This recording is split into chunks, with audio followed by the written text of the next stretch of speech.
पहले तो पूरे देश के लिए मैं मंगल कामना करता हूँ इस सनातनी नववर्ष के लिए। और इस नववर्ष के पावन पर्व पर पूरे देश और दुनिया से राम भक्त सनातनी अयोध्या आते हैं। पूरे देश के लिए मंगल कामना है।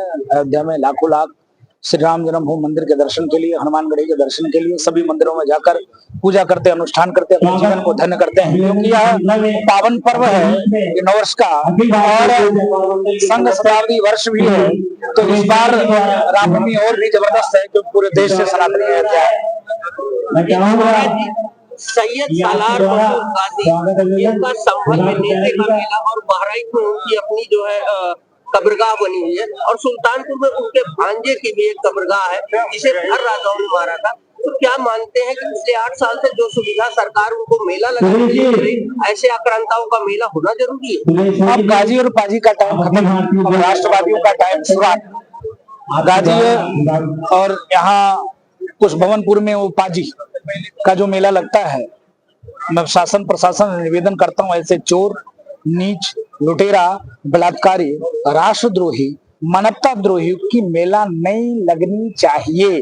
अभी तक जो पूर्ववर्ती सरकार लगा रही थी, अब इसको बैन करना चाहिए, बंद करना चाहिए और खत्म करना चाहिए।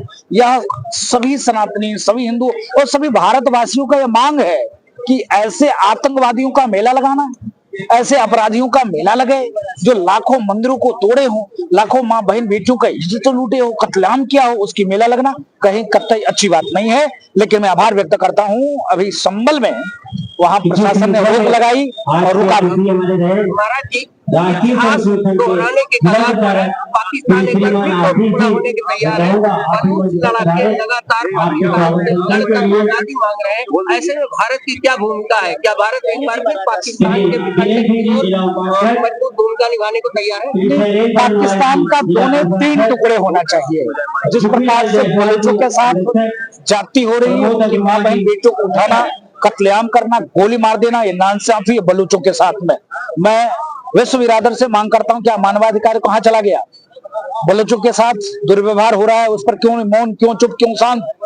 दूसरा, जो हमारे सिंधी भाई हैं, सिंध देश अलग होना चाहिए। वहां पर सिंधी भाइयों के लिए जिस प्रकार से वहां सिंधियों को मारा जा रहा है, भगाया जा रहा है, लूटा जा रहा है, उनके लिए भी अलग देश होना चाहिए। तो पाकिस्तान का 3 टुकड़े होना चाहिए। मैं देश के सचिव, प्रधानमंत्री और गृह मंत्री जी से मांग करता हूं कि अंतर्राष्ट्रीय संयुक्त राष्ट्र संघ में इस विषय को उठाकर और उस पर चर्चा करना चाहिए और चिंतन करना चाहिए। महाराज जी एक आखिरी सवाल, भारत की बढ़ती लोकप्रियता से पूरी दुनिया की निगाहें इसकी तरफ है, तो क्या मानते हैं कि यहाँ की शिक्षा में आमूलचूल परिवर्तन करते हुए इजराइल की तरफ शस्त्र शिक्षा को ही प्राइमरी लेवल से स्टार्ट करना चाहिए? देखिए, भारत में भी भारत का जो परिवर्तन आपको देखने को मिल रहा है, पूरे विश्व पटल पर भारत लगातार बहुत तेजी से स्थापित हो रहा है, चाहे चिकित्सा में, शिक्षा में, स्वास्थ्य में, व्यापार में, उद्योग में और एरोप्लेन से लेकर फाइटर तक सभी क्षेत्र में भारत बहुत तेजी से आगे बढ़ रहा है। देखिए, पूरा विश्व मोदी जी को गले लगा रहा है। मैं सिर्फ निवेदन करता हूं कि जो शिक्षा प्रणाली है, शिक्षा प्रणाली में शास्त्र और शस्त्र दोनों को प्रवेश होनी चाहिए, जिससे वातावरण भी सही होगा और हर व्यक्ति शास्त्र से जब परिपूर्ण होगा तो जो समाज में कुरीति है, कुप्रथा है, कुदृष्टि लोग डालते हैं, वो कम होंगे, खत्म होंगे।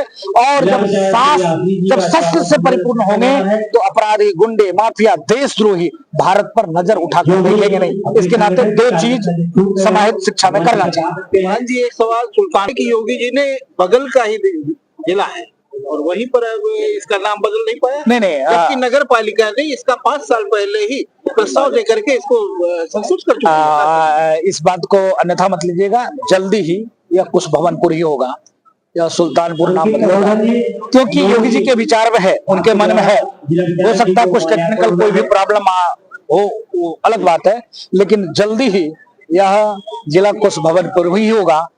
इस पर आप लोग धैर्य बना के रखिए, लेकिन लो जगा के रखिए। क्रांतिकारी उद्घोष, क्रांतिकारी भाव और विकास के साथ साथ बदलाव जरूरी है कि इसका नाम बदलना चाहिए।